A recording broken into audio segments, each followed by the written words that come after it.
Bonjour à tous, aujourd'hui nous allons partager sur un thème qui a son importance et qui ne doit pas être négligé.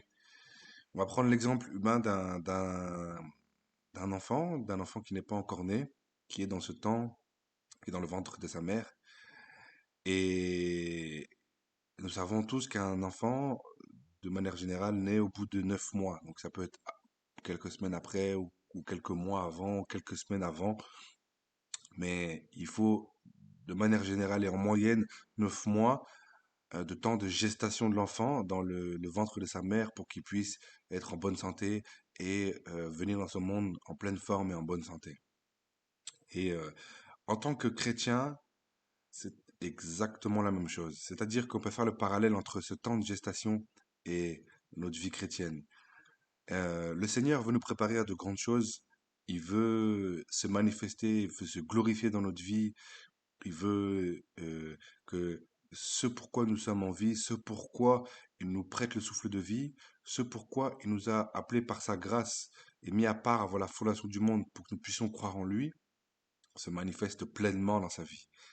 Parce que, petite parenthèse, aujourd'hui, beaucoup de dons et beaucoup de dons et d'appels sont étouffés par des églises, par des assemblées dites traditionnelles où les dons ne peuvent pas éclore correctement parce qu'il n'y a qu'une seule personne qui peut parler, il n'y a qu'un seul groupe de louanges qui peut louer, et des dons sont difficilement mis en avant, ou, ou c'est très compliqué de mettre ces dons en avant, de faire éclore totalement ces dons, à cause de l'intellectualisme et de l'organisation humaine.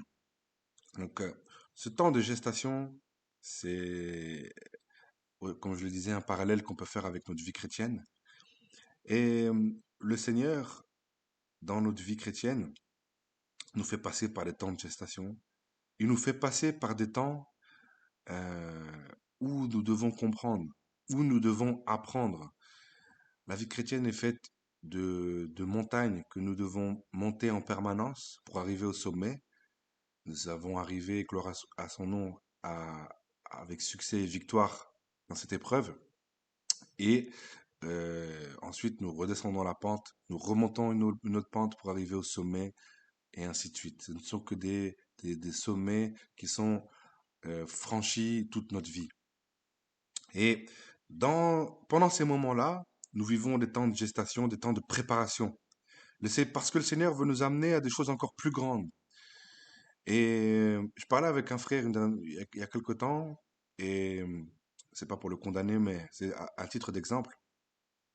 Je lui disais que pour prendre chaque décision de ma vie, je priais pour savoir ce que le Seigneur voulait de moi, si véritablement il voulait que je sois là ou là dans ma vie. Et il me demandait si j'avais un appel sur ma vie. Parce que malheureusement, dans sa conception des choses, on doit avoir ce type d'attitude uniquement quand on a un appel prophétique, un appel pastoral, un appel ou autre. Voilà. Alors que pas du tout. Nous devons, pour chaque décision, chaque choix que nous faisons, faire confiance au Seigneur. Parce que nous devons faire preuve de sensibilité au Saint-Esprit pour chaque chose que nous faisons. Parce que le Seigneur va nous faire passer par des épreuves, par des difficultés, et nous devons être là où il veut que nous soyons et faire les choix que lui veut que l'on fasse. Et quand nous naissons spirituellement, lorsque nous acceptons le Seigneur dans notre vie, on se convertit, ben, on est des bébés spirituellement, on est des enfants, on est des bébés spirituellement. Donc, on passe des épreuves, mais à la hauteur de notre foi, à la hauteur de notre niveau, notre stature spirituelle, notre niveau spirituel, si je peux dire ça comme ça, notre maturité spirituelle plutôt. Et nous commençons à passer par des épreuves. Et chaque épreuve que le Seigneur nous fait passer par un temps de gestation. Et comme je le disais dans notre exhortation, aujourd'hui le problème, c'est que nous voulons plus attendre. Nous voulons des raccourcis, nous voulons utiliser des méthodes, nous voulons des solutions plus rapides, des raccourcis pour pouvoir sortir de cette épreuve. Sauf que c'est pas nous qui décidons quand est-ce que nous sortons de l'épreuve, c'est le Seigneur. Et nous devons accepter que l'épreuve puisse durer 1 an, 6 mois, 2 ans, 5 ans, 2 mois, une semaine, 2 semaines, peu importe. Mais ça, c'est le Seigneur qui le décide. Et beaucoup de chrétiens, malheureusement, passe à côté de beaucoup de choses parce qu'il refuse l'épreuve. Il refuse le temps de l'épreuve dans lequel le Seigneur nous met. Job a été éprouvé pendant très certainement de longs mois, voire de longues années, et il l'a accepté. Il a accepté la maladie, il a accepté la mort de ses enfants, il a accepté d'être seul avec le Seigneur, malade, dans des difficultés, dans, dans, dans, dans des problèmes. Il l'a accepté. Et aujourd'hui, à cause d'un mouvement spirituel démoniaque, les gens n'ont plus le temps. Les gens ne prennent plus le temps d'avoir le temps. Les gens n'acceptent plus d'avoir le temps. Et en tant que chrétiens, nous devons pas vivre selon le temps, euh, selon le fait que les gens aujourd'hui ne veulent plus avoir le temps, le fait d'être toujours pressés pour un oui ou pour un non. On le voit hein, en voiture, dans les transports en commun, au travail, tout va vite, tout va vite. Et nous devons vivre selon le temps du Seigneur, selon le temps de gestation du Seigneur. Et si le Seigneur veut nous faire comprendre quelque chose en 8 mois, nous devons accepter le temps de gestation de 8 mois. Si le Seigneur veut nous faire apprendre quelque chose sur le temps de 6 mois, nous devons accepter 6 mois et ne pas accepter les méthodes. Beaucoup vont voir des hommes de Dieu dans leurs épreuves, peut-être par manque de foi ou parfois parce qu'ils se sentent trop éprouvés, mais nous devons faire preuve de maturité. Nous devons faire confiance au Seigneur. Et dans ce temps de gestation, le Seigneur nous apprend, le Seigneur nous enseigne, le Seigneur nous fortifie, le Seigneur nous encourage, le Seigneur se glorifie, le Seigneur nous fait passer à un autre niveau spirituel. Dans ce temps d'épreuve, nous avons des choses à apprendre, seul à seul avec le Seigneur. Nous avons des choses à apprendre, toute notre vie évidemment avec le Seigneur. Mais dans cette épreuve-là, si nous sommes éprouvés, c'est pas en vain. Quand le Seigneur nous éprouve, c'est parce que c'est sa volonté, parce qu'il veut nous amener à un niveau supérieur, parce qu'il y a une gloire nouvelle qui arrive sur notre vie. Mais cette gloire nouvelle dépend de l'acceptation de ce temps de gestation.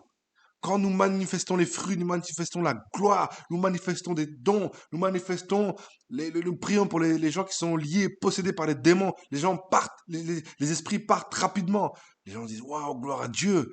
Mais évidemment, c'est lié à l'appel, mais c'est lié aussi aux épreuves, aux difficultés, à l'acceptation que nous avons de, des épreuves que le Seigneur nous soumet. Donc n'oublions pas que le Seigneur nous soumet à des épreuves pas parce qu'il aime nous voir souffrir, mais parce qu'il veut nous amener à un autre niveau de foi, un autre niveau de sanctification, il veut nous donner des dons, il veut manifester sa gloire dans notre vie. Mais pour manifester sa gloire, il faut que nous soyons prêts. Cette gloire signifie aussi poids. Ce poids de gloire, s'il nous le donne alors que nous ne sommes pas brisés, nous allons tout prendre et tout garder pour nous. Nous allons tout prendre et abandonner le Seigneur. Nous allons tout prendre et ne plus être avec le Seigneur, mais nous allons le faire pour notre propre chair, pour la glorification de la chair, et non pas pour la glorification du Seigneur. Et le Seigneur le sait très bien parce qu'il connaît l'homme. Il connaît l'homme, il connaît la faiblesse de l'homme. Nous n'oublions pas, nous ne sommes que des hommes faibles. Faibles. Un petit virus et nous pouvons mourir. Une petite maladie, nous sommes au lit pendant une semaine. N'oublions pas que nous sommes faibles dans la chair. Et beaucoup de chrétiens, malheureusement, beaucoup d'hommes et de femmes, lorsqu'ils ont ce qu'ils veulent d'un point de vue humain, abandonnent le Seigneur. Le Seigneur me l'a dit à multiples reprises. Je sentais des larmes, de la tristesse dans son cœur, que beaucoup d'hommes et de femmes qui le connaissaient ont tout abandonné lorsqu'ils avaient accompli ce que eux voulaient dans leur cœur, leur volonté à eux, non pas la volonté du Seigneur, et ils l'ont abandonné. Alors que nous ne soyons pas écrasés par ce poids de gloire que le Seigneur veut nous donner. Il veut nous préparer, nous faire vivre un temps de gestation, un temps de préparation pour que nous puissions vivre cette gloire. Ça peut être un mariage, ça peut être des enfants, ça peut être professionnel, ça peut être financier, ça peut être spirituel, ça peut être n'importe quoi. Ça peut être un nouveau logement, ça peut être n'importe quoi, une nouvelle gloire, renouveler les dons spirituels, ça peut être beaucoup de choses. Peu importe, mais acceptons ce temps de gestation. Et dans ces temps d'épreuve, lorsque nous décernons que nous sommes dans un temps d'épreuve, soyons matures et acceptons tout pour la gloire du nom du Seigneur Jésus-Christ de Nazareth, qui revient bientôt. Soyez encouragés.